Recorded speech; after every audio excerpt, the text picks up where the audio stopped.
ദൈവനാമത്തിന് മഹത്വം ഉണ്ടാകട്ടെ. അനുഗ്രഹിക്കപ്പെട്ട മറ്റൊരു പ്രഭാതം കൂടെ കർത്താവ് നമ്മുടെ ജീവിതത്തിൽ ഒരുക്കി തന്നതോർത്ത് കർത്താവിന് സ്തുതിയും സ്തോത്രവും അർപ്പിക്കാം. ഇന്നത്തെ ചിന്തയുടെ തലക്കെട്ടെന്ന് പറഞ്ഞാൽ ചേസനിങ് ഓഫ് ദ ലോർഡ്, അഥവാ കർത്താവിന്റെ ശിക്ഷ എന്നുള്ളതാണ് ഇന്നത്തെ ചിന്തയുടെ തലക്കെട്ട്. അതിനാധാരമായിട്ട് കുറിവാക്യമായിട്ട് നമുക്ക് വായിക്കാം എബ്രായർ 12:5, ഹീബ്രു 12:5. മകനെ, കർത്താവിന്റെ ശിക്ഷ നിരസിക്കരുത്, അവൻ ശാസിക്കുമ്പോൾ മുഷിയും അരുത്. മകനെ, കർത്താവിന്റെ ശിക്ഷ നിരസിക്കരുത്, അവൻ ശാസിക്കുമ്പോൾ മുഷിയും അരുത്.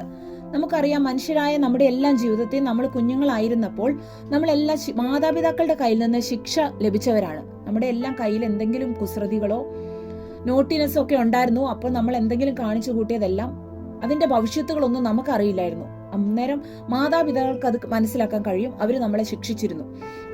ശിക്ഷിച്ച കാലങ്ങളിൽ നമ്മൾക്ക് പലപ്പോഴും മാതാപിതാക്കളോട് ദേഷ്യം വന്നിട്ടുണ്ട്.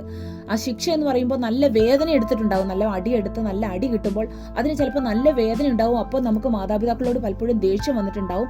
എന്തിനാ എന്നെ ശിക്ഷിച്ച്, എന്നോട് സ്നേഹമില്ല എന്ന് ചിന്തിച്ചിട്ടുണ്ടാവും. പക്ഷേ പിന്നീട് നമ്മുടെ ജീവിതത്തിൽ നമ്മൾ വലുതായി കഴിഞ്ഞപ്പോൾ നമുക്ക് മനസ്സിലായി, നമ്മുടെ മാതാപിതാക്കൾ അന്ന് നമ്മെ ശിക്ഷിച്ചത് നമ്മുടെ ഗുണത്തിനായിട്ടായിരുന്നു, നമ്മുടെ ദോഷത്തിനല്ല.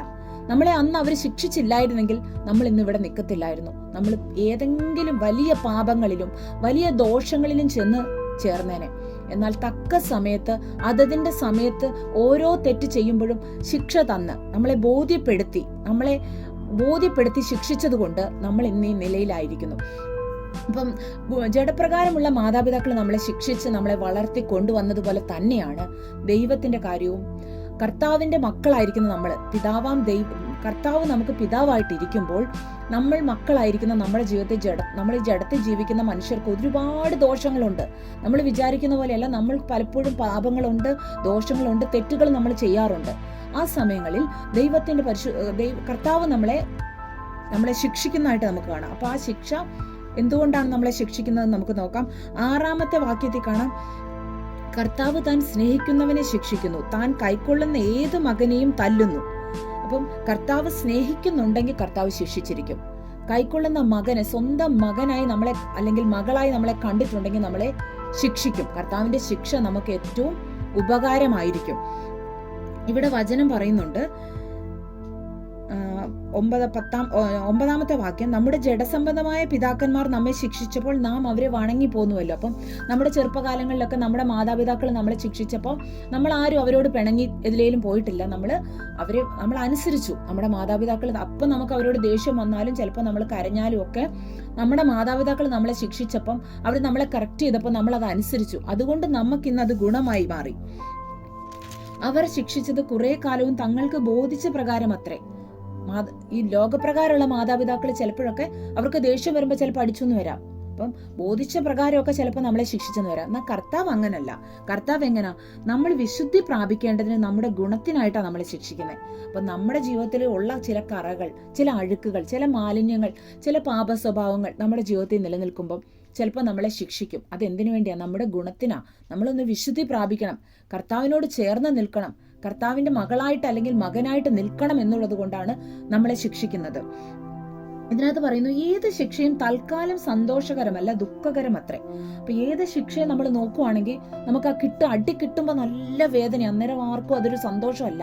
കർത്താവ് നമുക്ക് കിട്ടും നല്ലൊരു അടി തരുമ്പം നമുക്ക് അന്നേരം ഒരു സന്തോഷം തോന്നില്ല. അയ്യോ, എനിക്ക് നല്ല അടി കിട്ടിയല്ലോ, ഒരു വേദന ഫീൽ ചെയ്യും. പക്ഷേ പല ദൈവമക്കൾക്കും അത് മനസ്സിലാകും, അയ്യോ ഞാൻ തെറ്റ് ചെയ്തുകൊണ്ടാണ് കർത്താവ് എന്നെ അടിച്ചത് എന്ന് മനസ്സിലായി നമ്മളെ തന്നെ കറക്റ്റ് ചെയ്യാൻ ശ്രമിക്കും. എന്നാൽ ചില ദൈവമക്കൾ എന്താ ചെയ്യുക? കർത്താവ് അടിച്ചു, അയ്യോ ദൈവം എന്നെ ശിക്ഷിക്കുന്നെന്ന് പറഞ്ഞിട്ട് ദൈവത്തോട് പരാതി പറയും. ദൈവമേ, എന്തിനാ എന്നെ ശിക്ഷിച്ചത്? എന്തിനാ എന്നോട് ദേഷ്യമാണോ? എന്നെ ഇഷ്ടമില്ല? ഇങ്ങനെയൊക്കെ പരാതി പറയുന്ന കൊച്ചുമക്കളുടെ അതേ സ്വഭാവം നമ്മളും കാണിക്കാറുണ്ട്. എന്തുകൊണ്ട് എന്നെ അടിച്ചു? എന്തിനെന്നെ ദൈവത്തിന് എന്നെ ഇഷ്ടമില്ല? ഇങ്ങനെയുള്ള പരാതികൾ. എന്നാൽ കർത്താവിന്റെ വചനം വ്യക്തമായിട്ട് പറയുന്നു, നമ്മളെ സ്നേഹിക്കുന്നത് കൊണ്ടാണ് നമ്മളെ അടിക്കുന്നത്, അതുകൊണ്ടാണ് നമ്മളെ ശിക്ഷിക്കുന്നത്. നമ്മൾ വിശുദ്ധി പ്രാപിക്കാൻ വേണ്ടി, നീതി ലഭിക്കുവാൻ വേണ്ടി, ഇതിനുവേണ്ടിയാണ് നമ്മളെ ശിക്ഷിക്കുന്നത്. അപ്പോൾ ഒരിക്കലും ദൈവത്തോട് ആ വിഷയത്തിൽ നമ്മൾ പരാതി പറയാൻ പാടില്ല. നമ്മുടെ ജീവിതത്തിൽ തെറ്റുകൾ ഉണ്ടെങ്കിൽ കർത്താവ് തീർച്ചയായിട്ടും നമ്മളെ കറക്റ്റ് ചെയ്യട്ടെ. എങ്കിൽ മാത്രമേ നമ്മൾക്ക് വിശുദ്ധിയും നീതിയും പ്രാപിക്കാൻ കഴിയുള്ളൂ. അതിൽ അഭ്യാസം വന്നവർക്ക് നീതി എന്ന സമാധാന ഫലം ലഭിക്കും. അപ്പം ഒരു നീതി എന്ന സമാധാന ഫലം ലഭിക്കുന്നതിന് വേണ്ടി, വിശുദ്ധി പ്രാപിക്കുന്നതിന് വേണ്ടി, ഇതിനൊക്കെ വേണ്ടിയാണ് കർത്താവ് നമ്മളെ ശിക്ഷിക്കുന്നത്. പ്രിയ ദൈവപൈതലേ, ജീവിതത്തിൽ കർത്താവിന്റെ വചനം വീണ്ടും പറയുന്നു. ഇയ്യോബിന്റെ പുസ്തകത്തിൽ 5-ാം അധ്യായം 17-ാം വാക്യത്തിൽ പറയുന്നു, ദൈവം ശാസിക്കുന്ന മനുഷ്യൻ ഭാഗ്യവാൻ. അപ്പൊ ദൈവം നമ്മളെ ഇടയ്ക്ക് ശാസിക്കുന്നത് നല്ലതാന്നേ, അത് നമ്മളുടെ ഭാഗ്യവാൻ എന്നാ പറയുന്നത്. സർവശക്തന്റെ ശിക്ഷ നീ നിരസിക്കരുത്.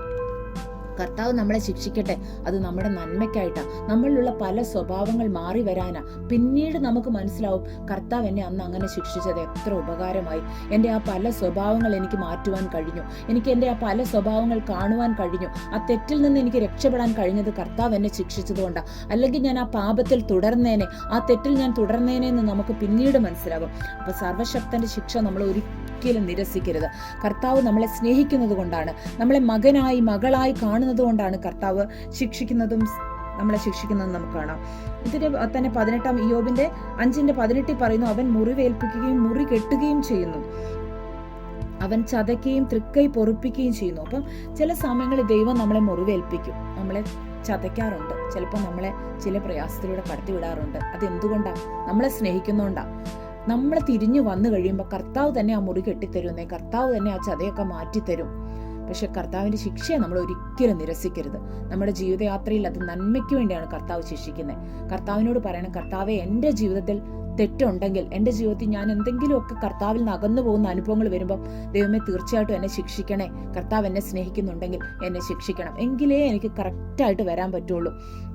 അപ്പൊ കർത്താവിന്റെ സന്നിധിയിൽ നമ്മൾക്ക് ഏറ്റു പറയാം, ദൈവമേ, തെറ്റുകളുണ്ടെങ്കിൽ ഞങ്ങളെ ശിക്ഷിക്കണമേ എന്ന്. ഈ വചനത്താൽ എല്ലാവരെയും ദൈവം അനുഗ്രഹിക്കുമാറാകട്ടെ. നമുക്ക് പ്രാർത്ഥിക്കാം. സ്വർഗസ്നായ ഞങ്ങളുടെ പിതാവേ, കർത്താവെ, ഈ വചനം കേൾക്കുന്ന എല്ലാവരെയും അപ്പച്ചന്റെ കരങ്ങൾ ഏൽപ്പിച്ച് പ്രാർത്ഥിക്കുന്നു. കർത്താവെ, ഹാലെ, ഞങ്ങൾ ഒരു അനുഗ്രഹിക്കപ്പെട്ട വചനമാണല്ലോ കർത്താവ് കേൾപ്പിച്ചു തന്നത്. കർത്താവെ, കർത്താവ് സ്നേഹിക്കുന്ന ഏത് മക്കളെയും കർത്താവ് ശിക്ഷിക്കുന്നു. കർത്താവെ, ഞങ്ങളെ അങ്ങ് സ്നേഹിക്കുന്നു. കർത്താവെ, ഞങ്ങൾ ആ ശിക്ഷയിലൂടെയൊക്കെ കടന്നു പോകണമെങ്കിലേ കർത്താവെ നീതി എന്ന സമാധാന ഫലം ഞങ്ങളിൽ ലഭിക്കുകയുള്ളൂ, അല്ലെങ്കിൽ വിശുദ്ധീകരണത്തിൽ ഞങ്ങൾക്ക് നിൽക്കാൻ കഴിയുള്ളൂ. അപ്പോൾ ഞങ്ങളെ കർത്താവെ, കേൾക്കുന്ന വചനം കേൾക്കുന്ന എല്ലാ മക്കളെയും ദൈവസന്നിധിയിലേക്ക് സമർപ്പിച്ച് പ്രാർത്ഥിക്കുന്ന കർത്താവെ, ഹല്ലേലൂയ, കർത്താവിൻ്റെ ശിക്ഷ ഏറ്റുവാങ്ങുവാൻ, കർത്താവിൻ്റെ അടി കൊള്ളുവാനൊക്കെ ഞങ്ങൾ തയ്യാറായിരിക്കട്ടെ. കർത്താവെ, ഹല്ലേലൂയ, ഞങ്ങൾക്ക് വിശുദ്ധിയെ പ്രാപിക്കണം, നീതി എന്ന സമാധാന ഫലം ലഭിക്കണം. അതിനായിട്ട് ഞങ്ങളെ ഒരുക്കണം. കർത്താവ് അനുഗ്രഹിച്ചിരിക്കാൻ നന്ദി. ഈ അനുഗ്രഹിക്കപ്പെട്ട പ്രഭാതത്തിനായി നന്ദി കർത്താവെ. പ്രാർത്ഥന ഇരിക്കാൻ യേശുവിൻ്റെ നാമത്തിൽ തന്നെ. ആമേൻ.